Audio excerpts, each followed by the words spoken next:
All right. So, good morning, everybody, and welcome to our Drop the Leash Thursday morning Facebook Live. So, I'm here. My name is Laura Hunter. I'm here today with Celeste Magnon, and today we are going to be explaining to everybody why it's not the dog's fault. Okay. So, Celeste, we're going to start off actually by talking about horses, which might seem a little bit odd.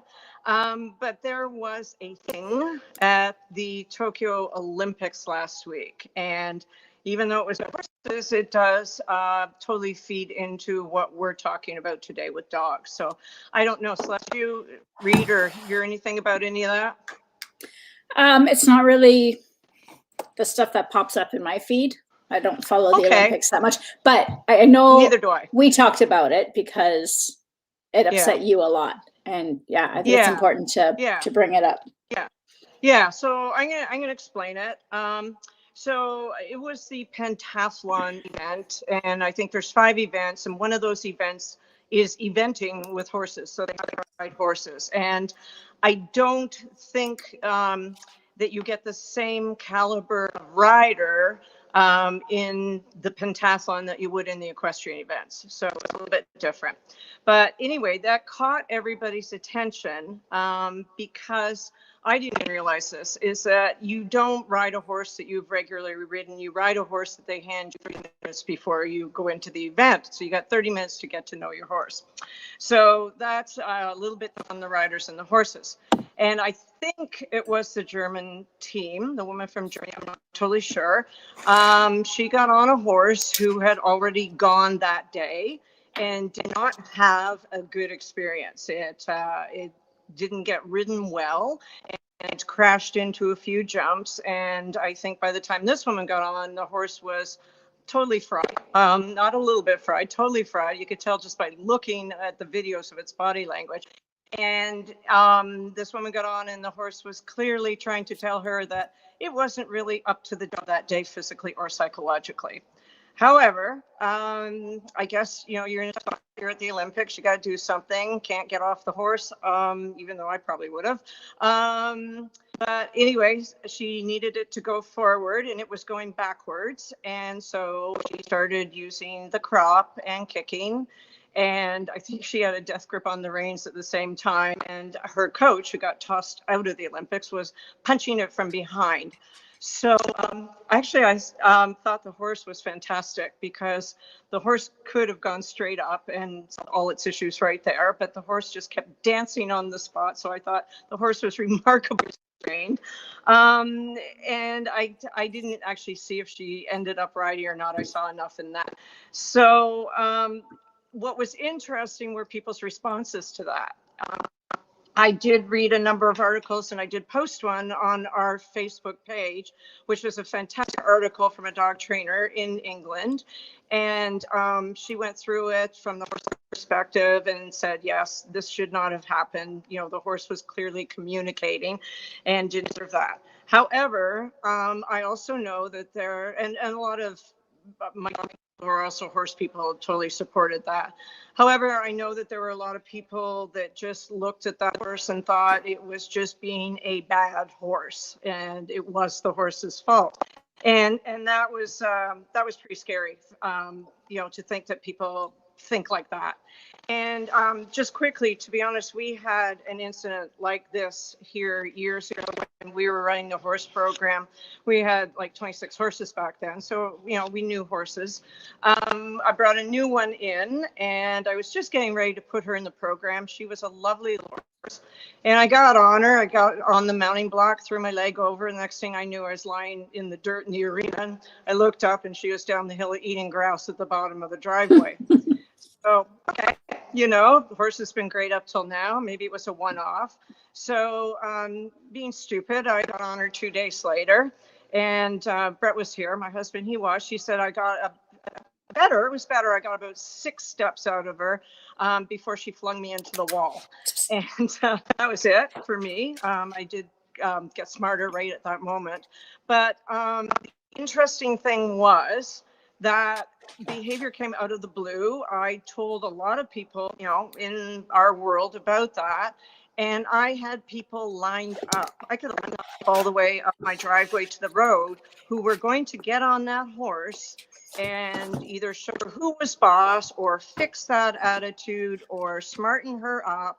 And I had people saying, you know, my daughter's going to get on her. She's a fantastic rider, but I'm warning you right now, she's going to have her spurs on. She's going to have her whip in her hand, and she's going to solve this for you.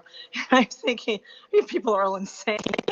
You know, like obviously there's an issue here that nobody's looking at, but all they saw was a horse with an attitude who needed to be fixed. And to make a long story short, that horse was never ridden again.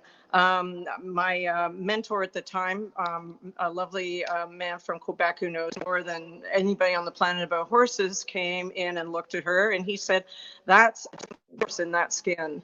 Turned out she was in pain for a specific reason. She was also pregnant. So, you know, that's just, you know, everybody just thought it was a bad horse. It was his fault, totally. So how does this fit in with what we're going to be talking about today? Because it also happens in dog world. In dog world, there is a tendency in some areas in dog world to blame the dog. And yes, there are also people out there, there are trainers out there who are using physically aversive methods to achieve behavior change in dogs. And the first one that comes to mind, of course, is, I can't remember his name, the bopper guy. Something. Jeff Yeah, something. shoot. Yeah, Jeff something. I can't. Yeah, It's I gone know. blank. Yeah. Yeah, his videos are out there. Just if anybody's interested, just Google the bopper guy. And he sets up situations where if you've got a dog with a behavioral issue, sets up a situation where the dog, you sort of coerce the dog or set up the dog to offer the behavior you don't want, and then out of the blue, we whacks them over the head with those bumpers. Dog obviously is too frightened ever to repeat the behavior, supposedly. You know, he's got a big following, although he's been banned in many countries. But he's got a big following because it is an immediate solution. And since the behavior disappears so easily, people think, okay, well, that wasn't a big issue for the dog. Behavior's gone. We're good, ready to move on. Our pain point is solved, and we're going to have a great relationship for the rest of their life. So it obviously worked, but it worked to suppress the behavior. You and I both know it didn't do anything about the dog's emotional state. Well, you made it worse, actually. So, you know, even really wonderful pet owners who would never dream of laying a hand on their dog sometimes tend to think when training methods aren't working that it is the dog. And honestly, I think some of it comes out of the fact that we, for how many years, have talked about we are training the dog. You know, even, you know, I am a dog trainer. I don't even consider myself a dog trainer anymore. I feel like I'm someone who educates people so that they can work cooperatively with their dogs, but there is no for that. So I think when you say I am training my dog, it does kind of put the onus on the dog in some sort of semantic way that it is a responsibility to learn, and it's not. We know that. I think another big part of the problem, and I am including myself in this, all of us, is that humans tend to, if we don't understand communication from another person, we tend to perceive or judge in a negative manner. We tend to ascribe more negative motives to people, often motives that simply are there, than we do positive. And I think that's just human nature. You know, I do it. I do it all the time. Even though I know it's wrong, I do it all the time. I struggle often with text messages. Text messages are always very short and to the point. So I'm always trying to read into people's text messages. God, no one will ever text me again. And sometimes I look at them and I think, are they happy? Were they ticked off about this? I can't really think, oh, they must be upset with me, or they must be ticked off with me, or they must be angry in some way. And it's never that case, you know, but I think we tend to color communication with judgment at times. I don't know if you ever experienced that yourself. Yeah, well, I think No. especially if you're feeling insecure about the situation, which again would apply to training, Absolutely. Yeah, right? yeah, and defensive about, if I've Yeah. made a mistake here, which I do all the time because my administration skills aren't that great. I'm always feeling defensive if I've forgotten to call a client. So I do tend to think, yeah. So I think that happens with our dogs as well because we can't really, a lot of the time we can't surmise what's in their head. We can't presume to know what's in their head. So, we're always jokingly anthropomorphizing our dogs. I think sometimes we ascribe those motives to dogs as well. And we're applying human motives to an animal. So how accurate is that? It's not accurate at all, but we keep doing it. And I'm just as guilty as everybody else of doing that. So what we're going to do today is we're going to look at some very common assumptions that we hear from people about what's happening with their dogs. And what we're going to do is a little bit of detective work to find out what is really going on when you're not getting the response you want from your dog. Trust me, in no way am I being critical of anybody who owns a dog or anybody who's trying to work with a dog. I have the highest respect for people who are trying to work with their dogs.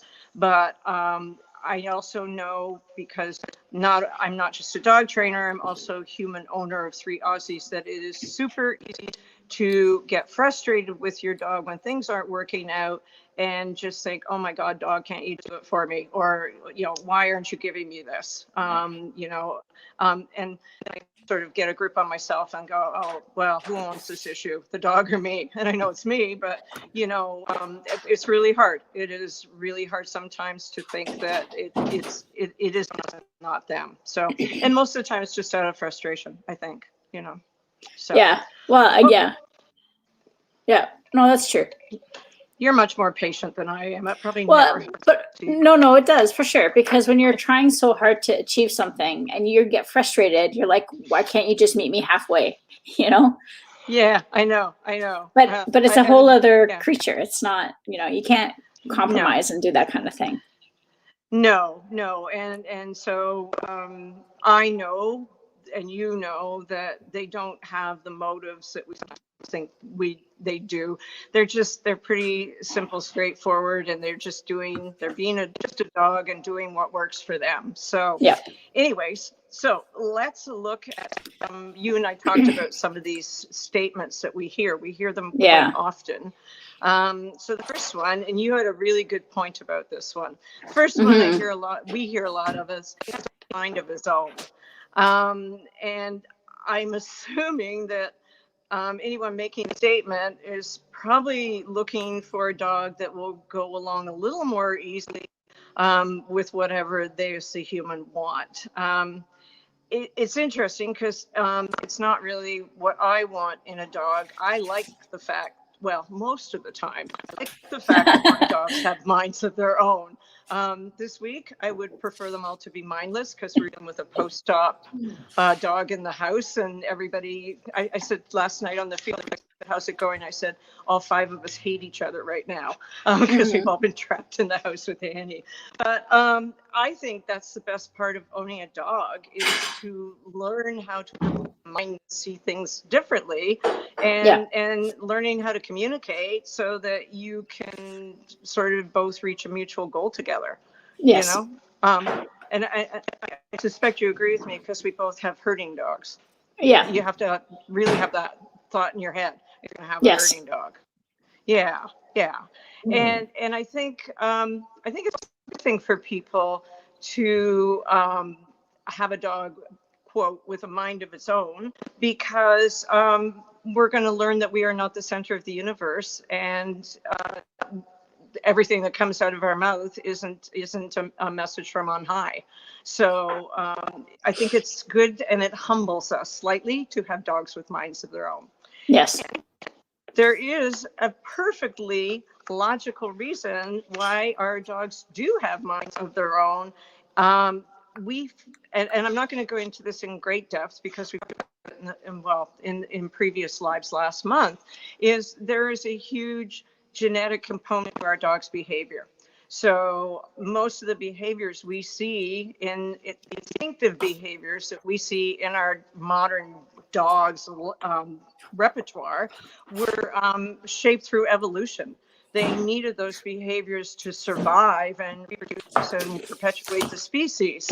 So, when dogs are engaging in those behaviors, it's because they have a strong need to do it. And we can't just suppress those behaviors. People try, but it doesn't work. So, it isn't realistic to expect your 12-week-old puppy to stop biting and, in the next 2 days, or in the next 3 months, actually.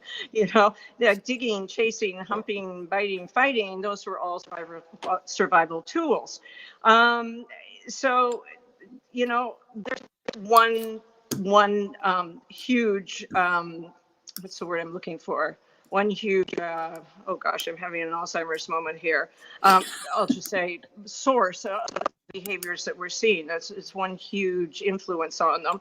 And the other is that we need to remember that a lot of the behaviors that we see in our dogs that we're not too happy about, we put them there. Because when we first domesticated dogs, we selectively bred for specific traits so that they could do jobs for us. And, those traits might be seen as problematic now because we don't need them to do the jobs anymore. But we're not going to always be that successful at changing all of those behaviors. Are you going to have a herding dog who's happy to sit on your couch for 12 hours a day? Good luck. Are you going to be able to convince your livestock dog that he should happily meet every human at the front door? Good luck with that one too.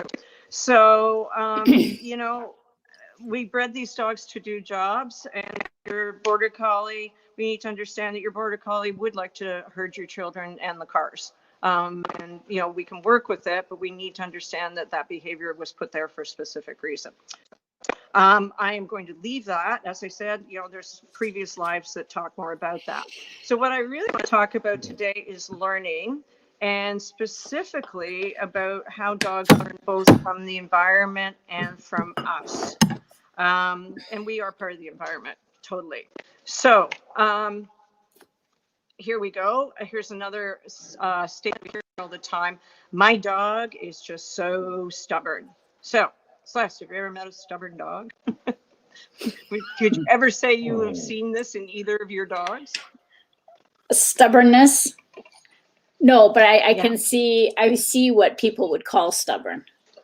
So what would you call it instead? Sorry, I'm putting you on the spot here. We're asking today.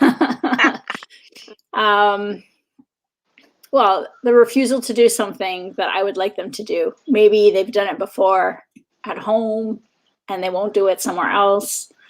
I don't know. I mean, I know it's not them being stubborn, so it's hard for me to give an example. But that is a good point. That is perfectly a good point, because else, just because they've learned it at home doesn't mean they know the same behavior somewhere else. An example, they've learned a new trick, and then I go somewhere with them and I want to show off their little cute trick that they've done, and then they won't do it. Absolutely. And then you're like, they're just being stubborn, Yes, absolutely. I did also mention earlier that they do it to humble us, right? Yes, exactly. So it is humbling. Yeah. From my perspective, because I work with all the a lot of puppies, and I work with a lot of fearful dogs. What looks like stubborn can often be fear or anxiety instead. And I know I get texts, emails, and calls all the time. It's pretty common amongst the owners of the young puppies, is we take them out and then they lie down, they won't go anywhere. And they're just being stubborn. What do I do? Should I put like a head halter on them instead of their collar or instead of their harness? I don't want to, just throw food for them. How do I get them to get up and go? How do I get past that stubbornness? So I asked them a few questions, and usually it turns out that the puppy is frightened because for a young puppy, home is familiar, home is safe. Environment full of novelty, new stuff, environment can be scary and can be dangerous because dogs are genetically encoded to think that novelty could be something a little bit scary. Like if you're out in the wild and you approach something that you don't know, it could eat you. So, one of the first questions I say to people or ask people is, so if you are standing beside your puppy and you turn towards home, what do? And of course, most people say, well, the puppy gets up and runs home. Bingo, there we go, because they want to come to a safe place. But usually, and I'm not faulting anybody because I learn this stuff, is that usually people think they're just refusing to go, like a toddler, who just doesn't want to walk anymore. But even a toddler who doesn't want to walk anymore usually does it because they're tired or hot or, it's not spiteful. Yeah. So there's lots of ways in which that occur. Dogs don't want to get in the car. Dogs are afraid of the car often, especially if they've been going to vet for painful procedures. Of course, they're going to be afraid of the car because the car predicts the vet. Or if they're afraid of being handled, there's lots of dogs with body handling issues. Then if you pick up the brush or you pick up the nail clippers and they refuse to come out from under the table, it's probably a fear-based behavior as well. So lots of times I think that is the case. So here's the next one that we hear all the time. My dog is blowing me off. They don't pay any attention to me. As soon as they go out the door, I just don't exist. So environmental factors here, environmental influences on success in teaching and working with your dog. In a nutshell, the environment can just be too exciting and too overwhelming for dogs. Modern dogs, I think, don't get out of the house enough, and people have jobs. People are, have to go to work. They have to go to work to pay for the dog food. So, for having a job, but it's just the state of life here in our world. And I think in the last year, dogs really, some got out of the house more because we're home. Some got out of the house less because they were in areas where people didn't feel as safe going out. So they don't get out of the house enough. So walks are just too exciting for them.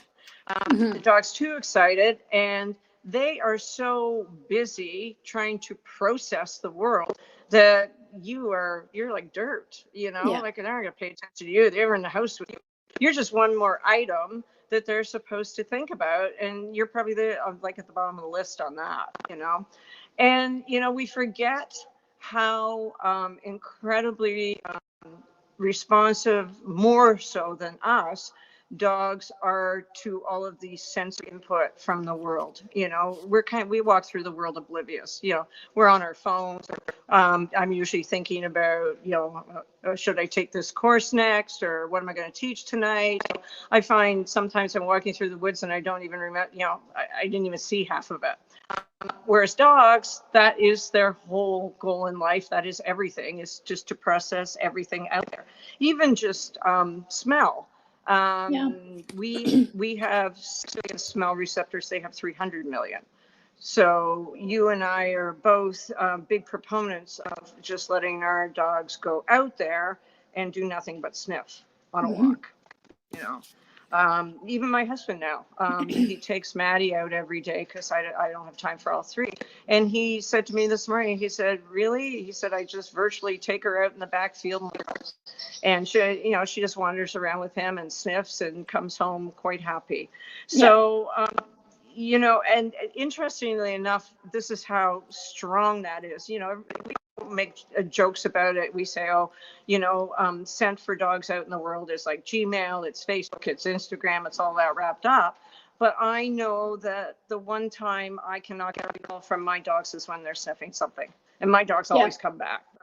when they are sniffing something, you could come out in the backfield and kill me and hack my body into pieces, and nobody would wake up. So, you know, they're so engrossed in the world, and they're trying to process everything. And then we're over beside them saying, sit, could you sit? It's not happening. Why would they want to sit anyway? You know, so, you know, the world also, even if they're, if they're just, you know, out in my driveway here, if they're down in a field where, you know, they practically live, it can be too hot for dogs, the environment. It can be too cold.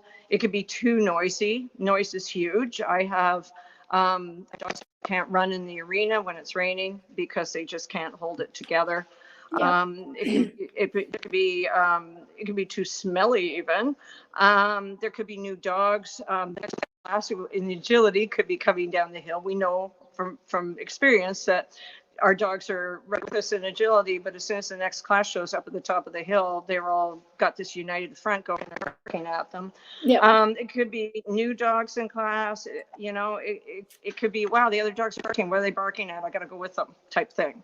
You know, I know that there's no point in asking either of my dogs to run agility in the hot weather. I know Rosie for sure. She can't put two brain cells together when it's hot. You know, so huge number of stimuli that they are having to attend to all at once. And what we're asking them to do is really not significant at all. So that's why your dog blows you off when you go out the front door. They're not blowing you off. They're being blown away, actually, instead of blowing you off, you know. So yeah, and you and I've worked with our dogs. We still see that when we take them to new locations. Oh yeah. Yeah. Right. And I think really in the end, it's about not assuming your dog's their dog's emotional state or vindictiveness towards you. Sorry, I'm losing my voice today. I think it's like you just have to be more empathetic and kind of just see it from their point of view instead of your own. Exactly. You have to kind of be a detective. And even if it's not something that's happening, it's not just about what's happening in the moment. It's about what happened earlier that day. Yeah. Or even the day before. Yeah. Yes, because you were the one in our reactive dog classes that talks to people about that. Yeah. That if Penny because Penny is leash reactive, and I have one of those too. If Penny is leash reactive, then you know that possibly will carry over to stress and over response the next day. Yeah. And I think that's hard for people to wrap their heads around. Were you there? There was a dog that used to come to games at Doggy Den. I think it was like a yellow lab, and one morning he was barking. The morning he couldn't get his act together, and they were getting really frustrated. And I said, what happened? You know, did anything happen this yesterday? And they said, no, everything was fine. But then I started asking more specific questions. And it turned out on the Friday night, they had a party in the house with 40 people, and the dog had never been exposed to anything like that before. And he was still over from the party on Sunday morning. He just couldn't get his act together. So it's hard for us to sort of backtrack and think about stuff like that from the dog's point of view. But it's super important, you know. At that point, you know that, well, you got to give your dog a break. Like I know you stay home with Penny on those days, and you just play simple stuff that she can do. You know, and so you have to, you know, if you're trying to work on something with your dog, you got to dial it back and just make it easy for them. So we are also part of the dog's environment. And so let's look at all the different ways we can screw our dogs up. Sorry. But we can, because we're only human. And again, I'm not trying to dump on doggers, because God knows I screw up totally too. I still get trying to get over how I messed Annie up last summer with a certain thing we were working on, and I just I was not empathetic to my dog, and I kind of messed her up, and I feel guilty about it still. So, you know, we are only human. We are going to make mistakes. I guess a good example of that is agility, where we're all out there trying our hardest, and despite our efforts, still giving our dogs the wrong signals at the wrong time, Yeah. which Yeah. is okay because we usually try and make it up to the dog. I always say sorry and throw my cookie, or at least we are trying to encourage everybody that own that behavior. It's not the dog's fault. It is ours either, but it's not the dogs. It's just everybody's learning and everybody is, just trying their best at this point. But as long as we understand that we're the ones that need to own the mistakes, because we have our favorite saying is the dog can only work with the information we're giving them. They actually sometimes out in the field they save our bacon big time. It's true. Totally beyond. All right. So, if you're, so we're going to try and give people some practical advice at this point. So if you're working with your dog and you're not getting where you need to be and things are going well, it's usually either in the moment, and I'm talking about in the moment, we're past all the, pre influences. It's usually either a what problem or a why problem. This is what they used to say all the time when I went to the academy. So if it's a problem, we're talking about, does the dog actually understand what we're asking them to do? Maybe they just don't know what we want them to do. Maybe it's as simple as that. And so that brings up another quote that we hear all the time. Oh, my dog only does it in her own time. And or my dog won't do it at all. And usually when people tell us, say either of those, it's kind of presented as a defiance problem. Like, my dog just isn't going to do it for me. That's it. The dog is being defiant. I hate to word use. I'm not kind of throw the word dominant in there occasionally too, but with defiance at this point.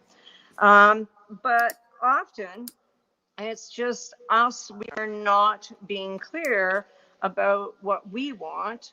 And so we can't actually expect them to be clear about what we want, because they can't get into our heads either. So it really is often about how we deliver the information.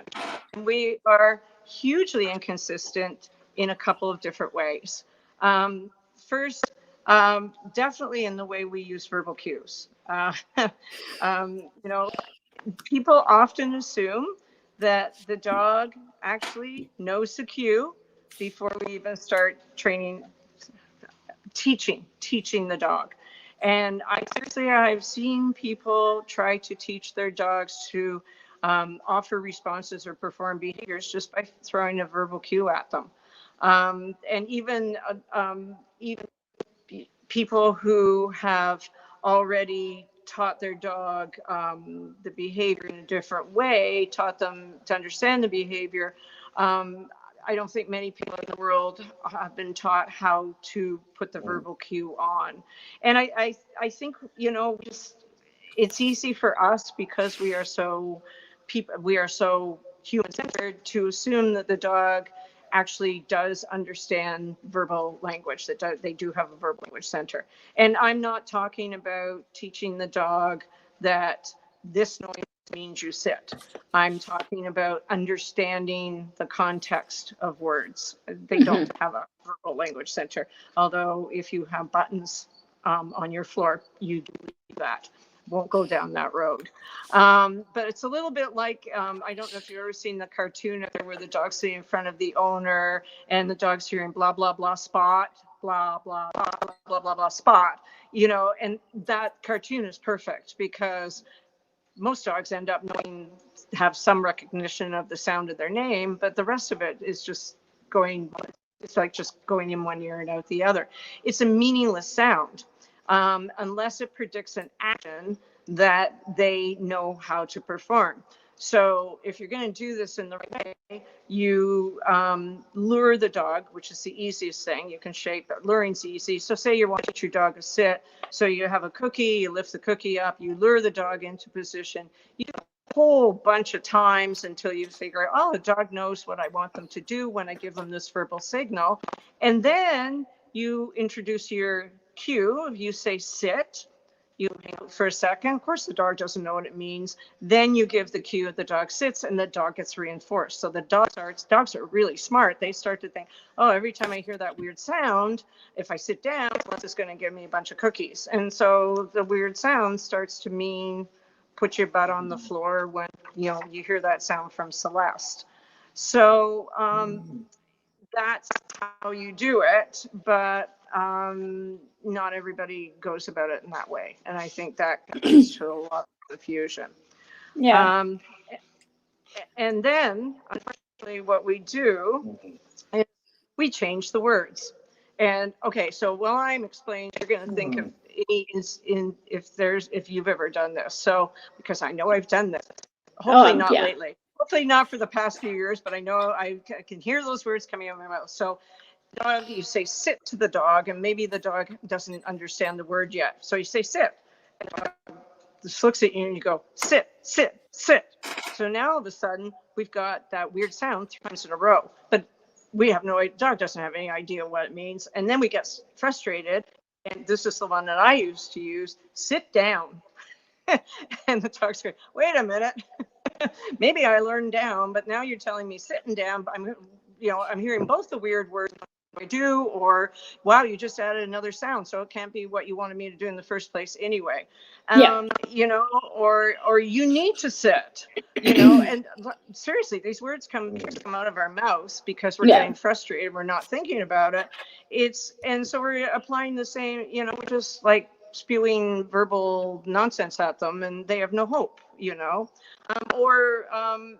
What we do too soon is we take that verbal cue out and we start throwing at the dog in different situations. But as you said, with your, taking them to the house and doing a trick, we've changed the context, and we haven't made it any easier. We're just assuming they're going to know that means, I should sit out in the world means I should do that. But the problem is dogs are super specific. So, and we don't know.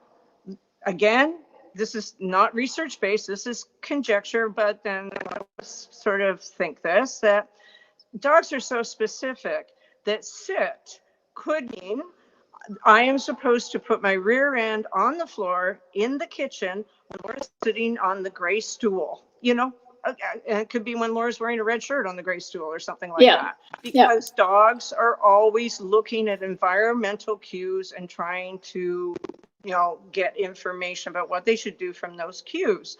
So, sit might mean you do that in the kitchen. So what happens if you take it outside in the world and tell your dog to sit? A lot of the cues that were possibly improving him in the kitchen are now gone.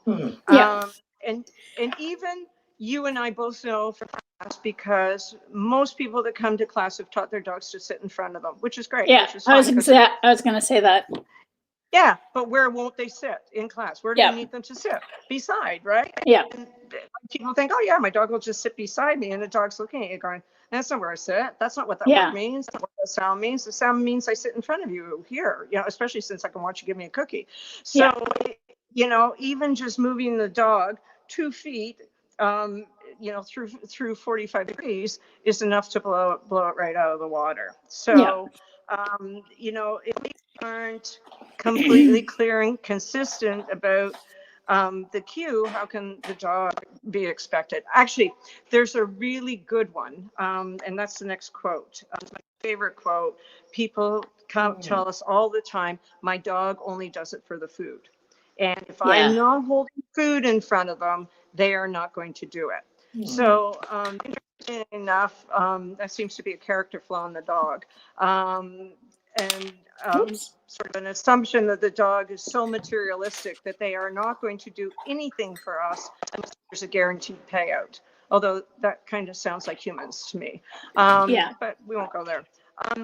But, I thought about that when people started telling me that. And to me, the logical explanation for that is that the food in your hand to a dog is just part of the whole cue.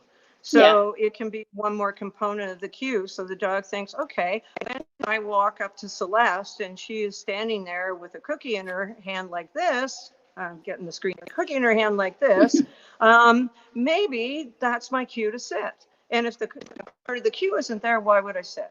And again, this is all just, conjecture, but seems pretty logical to me. I don't think the dog's sitting there going, oh gosh, they don't have the cookie. Well, I'm just going to off. I just don't see that happening. Well, no, I agree with you, because when we teach something and we use a cookie, and then we start switching the hand of where the cookie is, so it becomes more of a gesture instead of a lure. Yeah. And then you move from there. They learn it. It's not. It's no longer part of the cue, right? No. Exactly. Yeah, we switch hands and we feed from the other hand, and eventually we get rid of and if it was, if it was just for the food, then that wouldn't work. No, and to me that proves it's part of it. Yeah, and I've taught my dogs, because a lot of the time down in the field, if I'm running agility and I don't have my treat pouch, I've got food in my hand. But my dogs do not think that there needs to be food in my hand for them to listen and follow my directions. We've moved past that. So I and trust me, if anybody has materialistic dogs, it's me. Yes, your dogs love food. Yes, but I do not believe they're materialistic. Food-driven, yes. Materialistic, no. So the second area of consistency is because we change the rules over situations, and oh my gosh, we are really bad at this. So you could sit on so you've got an old couch in your house, and your dog is totally okay to sit on the old couch. You throw a blanket over it, no problem. And then you go to this Chesterfield shop and you buy a $2,000 couch, and it comes into your house and the dog sits on it, and you should, dog does not understand why the rules have changed all of a sudden, no idea, no idea. They don't understand that it's a brand new one from the Chesterfield shop.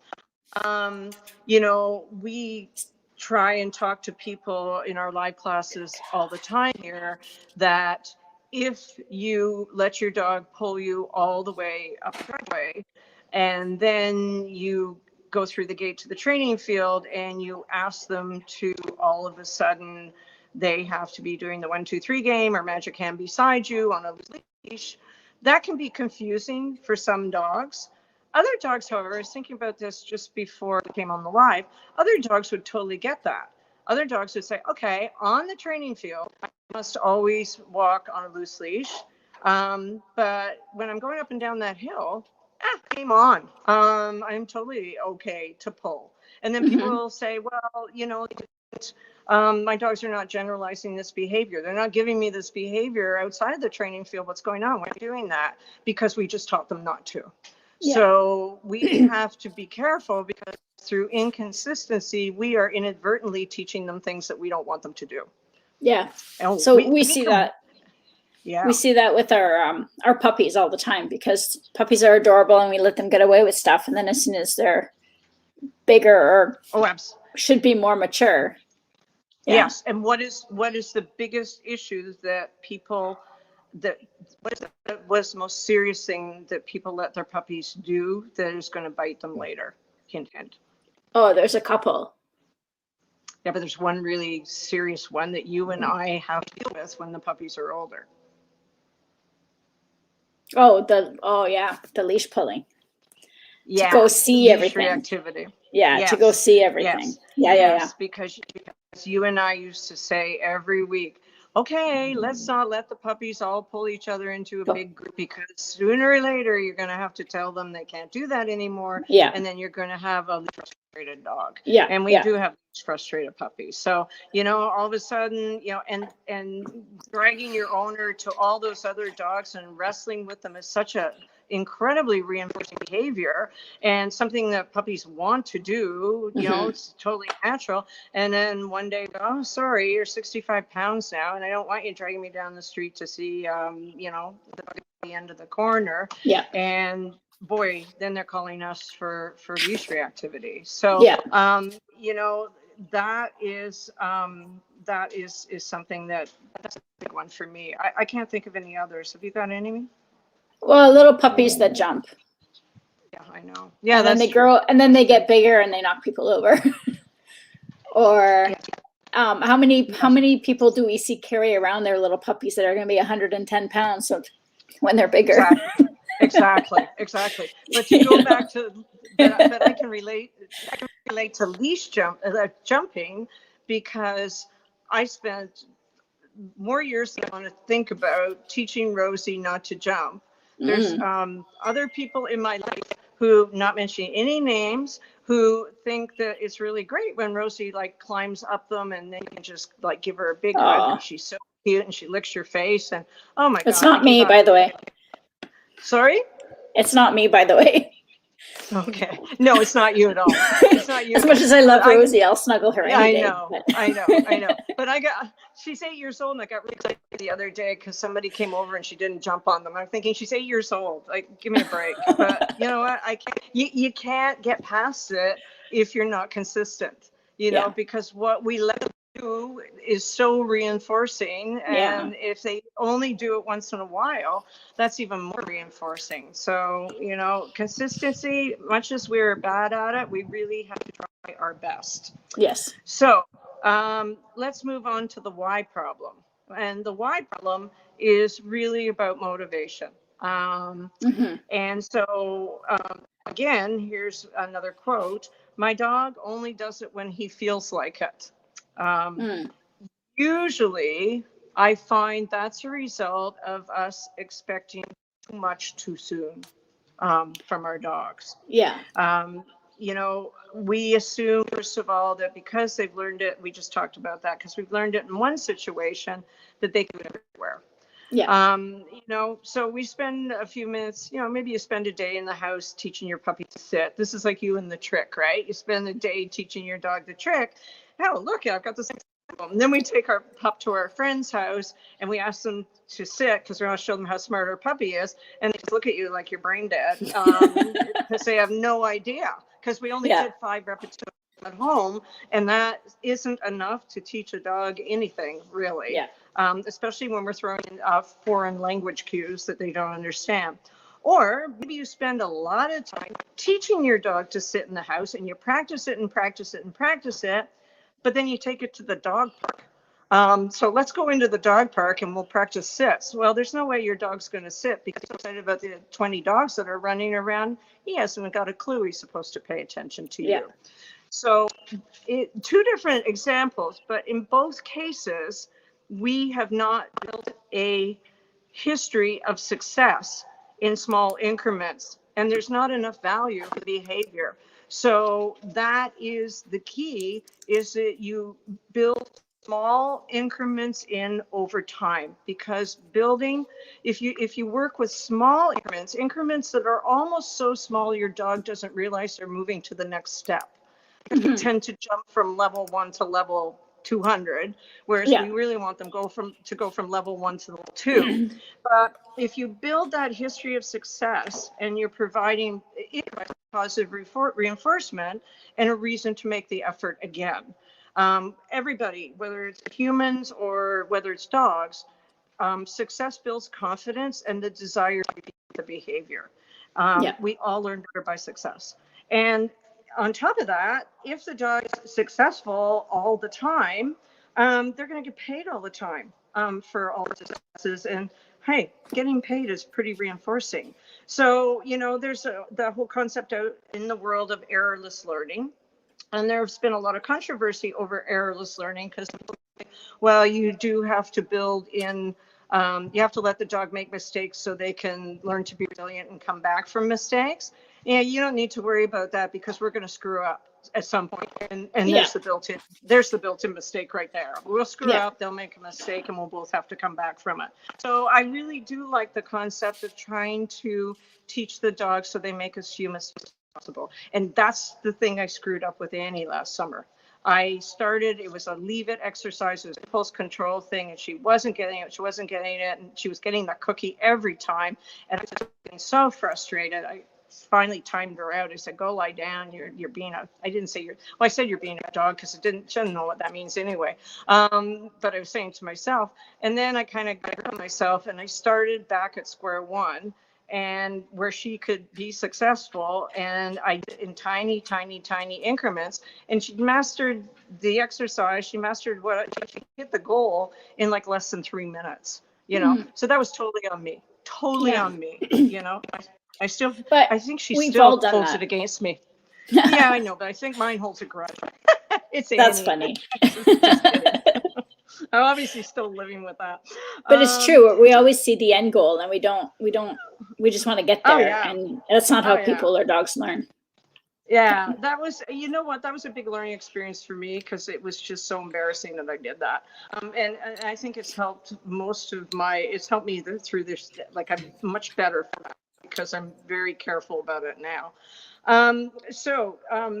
One of the quotes that we hear, one of the comments we hear a lot around reinforcing your dog is, why do I have to pay my dog to do it? And shouldn't they just do it because I want them to? Shouldn't they just do it because they love me?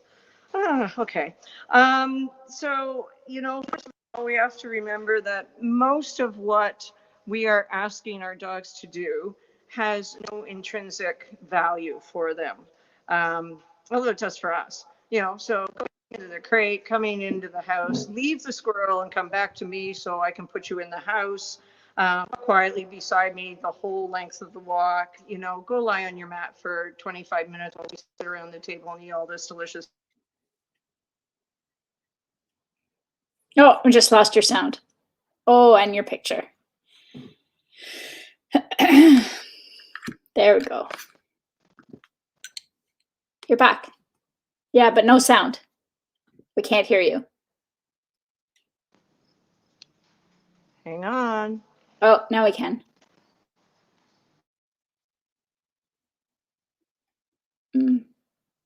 No.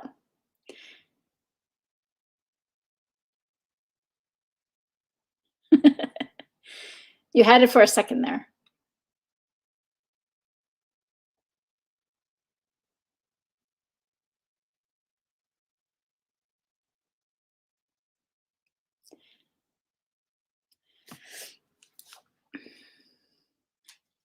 No. We have picture, but no sound. So you can swear right now. We'll never know.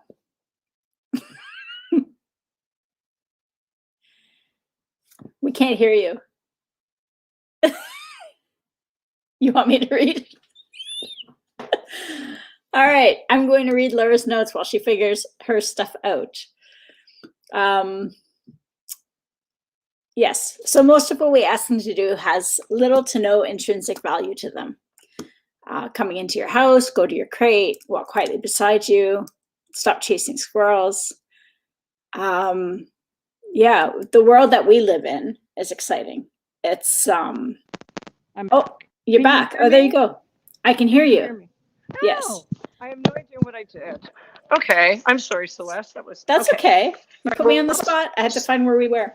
I know. I'm sorry. We're almost finished. So I am just going to say, yes, that the natural world is Disneyland. Ah, yes. That's where we're at. Yes. Okay. And yeah, and that's where all the motivation is. Like, we're always going to be competing with the environment because the environment has everything a dog needs and wants. And the environment isn't putting any restrictions or any rules or regulations or anything. It's just saying, come smell me, come chase me, come roll in the smelly stuff, come do whatever you want. So if we are going to ask our dogs to turn away from something that is it's their natural world, that is so much a part of them, and do this stuff for us, then we are going to have to build massive value for what we want. They're not going to do it. I love my job, but I'm not going to do my job if I don't get paid for it. So why should that's an old comparison. So why should they do this for us? You do have to build value for what you want. And it doesn't necessarily have to be food. It can be games, it can be toys, it can be, just any experiences you wants, but you do have to build value for that. And you and I both know that that is difficult for people to understand how much value there needs to be. Yes. We often see it. We teach recall here, and we talk and we talk and we talk about recall. Recall is a super expensive behavior. If I want my dogs to come back to me, I need to provide them something of equal or more value so they don't feel they're losing out by giving me what I want. Right. So my dogs get high value reinforcers for recall. They get chase, that facing the squirrel, come and chase, the sardines. And, my dogs don't care after they've chased our, whatever I've got in my hand. They don't even think about what they just gave up. We have to do that, but we see time and time and again down in the field, they call the dog back, comes back from another dog, which is really an expensive behavior, and they get 2 pieces of kibble, or they don't, we need not to think about this because it's just not going to get you anywhere. So that's the why issue is, build success so they feel good, and find out what makes your dogs, bell ring, and provide that for them when you need it. So quickly, before something else happens here, simple recipe for success is how we're going to end this. I'm just going to go over these points quickly. Teach the behavior in the easiest, most non-distracting location that you can, your kitchen, and then generalize it to the rooms in your house. Build value through reinforcement. So value for them wanting, so that they want to do the behavior. Then take it out in the world in small increments, from your house to your backyard, to the driveway, to the sidewalk, on a quiet walk, or to a quiet park. And we were talking the other night on one of, I think it was a Zoom. I remember, I have people, clients in the Walks to Work, the Reactive Dog program, who they can't even get out their front door because there's such a history of stress out there, that we start just opening the door in 4-inch increments, and the dog's still working inside the house. It doesn't matter. You have to work with where your dog can be successful.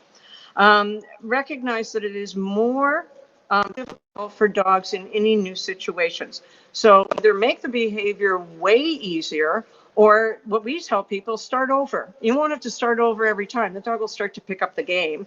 But if you have to, start over, and you won't, faster, the dog will progress more quickly as they understand that, and raise the value of the reinforcement in those difficult situations.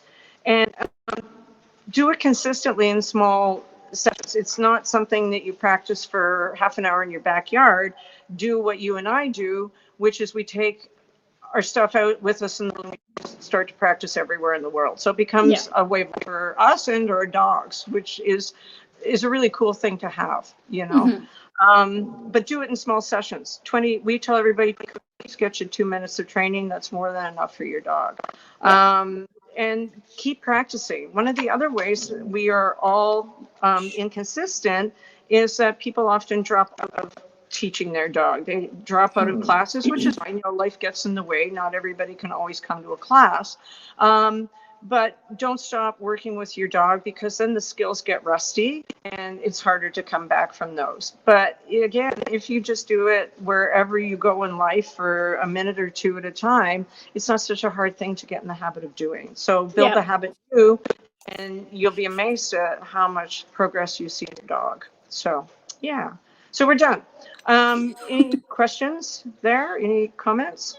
No, just no questions. Okay. All right. Okay. So, thanks, Celeste. Sorry, I dropped out. It's okay. No. Who knows? But anyway, hopefully we'll be back next week. If anybody ever happens to be watching this and you have any thoughts about what you would like to see in a Facebook Live, go ahead, post it for us, and we can do it. But I'm sure we'll come up with something for next week as well. So, thanks a lot, Celeste, for being with me this morning. Take care, everybody, and hopefully we'll see everybody next week.